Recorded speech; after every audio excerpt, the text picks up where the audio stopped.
1999 going into 2000. I was having a New Year's Eve party at my house. I had 40 people in attendance. I'm on call, which probably wasn't a real smart maneuver on my part, but I had the whole homicide squad at my house, their spouses.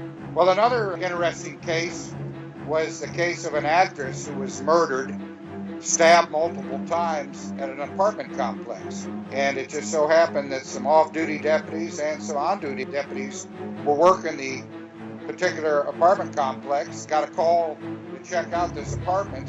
The maintenance man was waiting outside the apartment.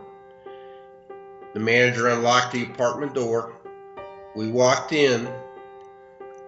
I noticed that the young lady's purse was sitting on the couch. There was one light on in the living room. We went up to the bedroom door. The maintenance man takes a key, unlocks the door. I reach across, I grab the door handle, and I push the door open.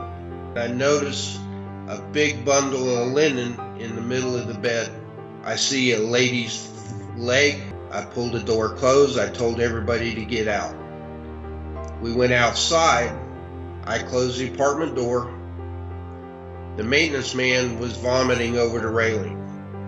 I made notification to the patrol supervisor that was on duty. That's one of those cases where you flood a crime scene.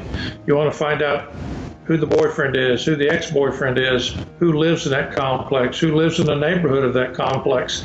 And I always like to have my homicide detectives married at the hip with those crime scene technicians. They contact me by phone, they asked me what to do. I said, look, at this point, I want our deputy that is working off duty, the maintenance man in the apartment complex, and the manager of the apartment complex all sequestered at the management office for the complex.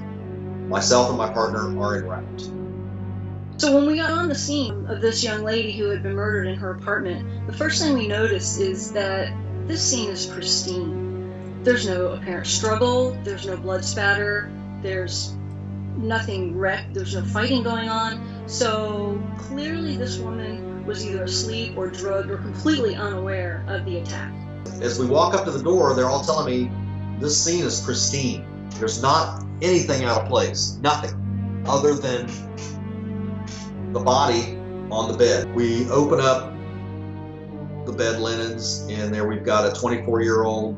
She's stabbed numerous times. Stabbing someone is not as easy as maybe it would seem on television. It's hard, it's heinous, it is emotional, it's passionate. Who did this to her? Why did this happen to her? Did she suffer? And how do we bring this guy to justice? Rick interviewed the off-duty deputy and the maintenance worker while I interviewed the manager of the complex. I received a call over the radio of a suicidal male. This male was located in an apartment complex which previously had a homicide. I asked the dispatcher to repeat my words, word for word.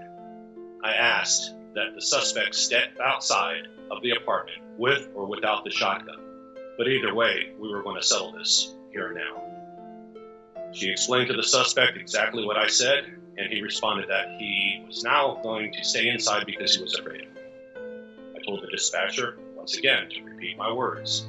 I promised I would not shoot him or harm him if he came out without the shotgun. The suspect opened up the door. I called out to him, hey, I promise I won't shoot you, but do not come out with a gun. He came out with both hands exposed. I can see the shotgun laying in the corner next to the door frame of the door. He came outside and I secured him. Part of our job as law enforcement, as detectives, is to have to compartmentalize what we see so that we can deal with it better, so we can do the best job we can for society and the victims. And we want to stop the predator from victimizing again. A forensic technician's vacuuming the entire carpet.